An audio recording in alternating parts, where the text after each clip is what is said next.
avril 2009, on s'est déployé avec un escadron de counter-ID. Donc, nous étions en charge d'enlever les bombes artisanales, d'identifier les réseaux d'essayer d'identifier les réseaux qui mettaient ces choses-là en place.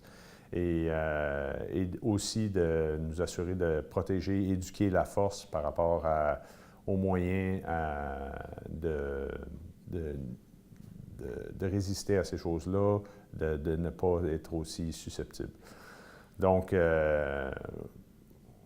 on avait un escadron de, je pense, une trentaine de personnes, un peu plus. C'était un relativement petit escadron. Et puis, nous déployons des équipes à différents endroits en théâtre. Et ces équipes-là avaient les équipements et l'entraînement nécessaires pour neutraliser les engins improvisés.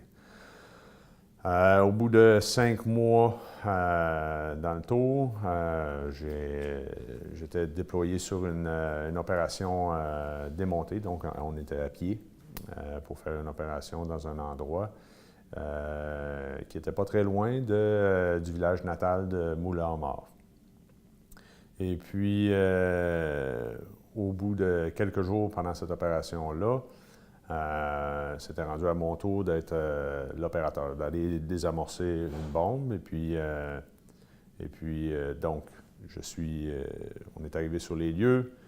J'ai commencé à prendre des actions pour contrôler la première bombe qui avait été détectée. Découvert une deuxième bombe, un fil menant à une deuxième bombe. Donc, réorganiser le plan, commencer à prendre contrôle du deuxième. Et puis, à ce moment-là, j'ai marché sur ce qui était probablement une mine antipersonnelle, PMN,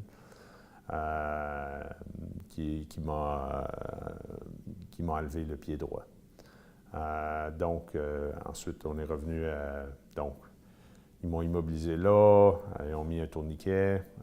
15 minutes plus tard environ, un hélicoptère est venu me chercher. Je suis allé à Kandahar Airfield. Là, ils ont fini d'amputer le pied. Ils m'ont emmené en Allemagne, à Landstuhl. À ce moment-là, ils ont rouvert encore, nettoyé encore la plaie. Ils ont regardé, j'avais aussi du sang dans l'œil et tout ça. Ils ont regardé tout ça. Et puis, 2 jours après, ils m'ont ramené à Québec, où j'ai pu rencontrer mon épouse et les enfants. Et puis, là, ils ont opéré une dernière fois, fermé ça. Et puis, ça a été la fin du tour.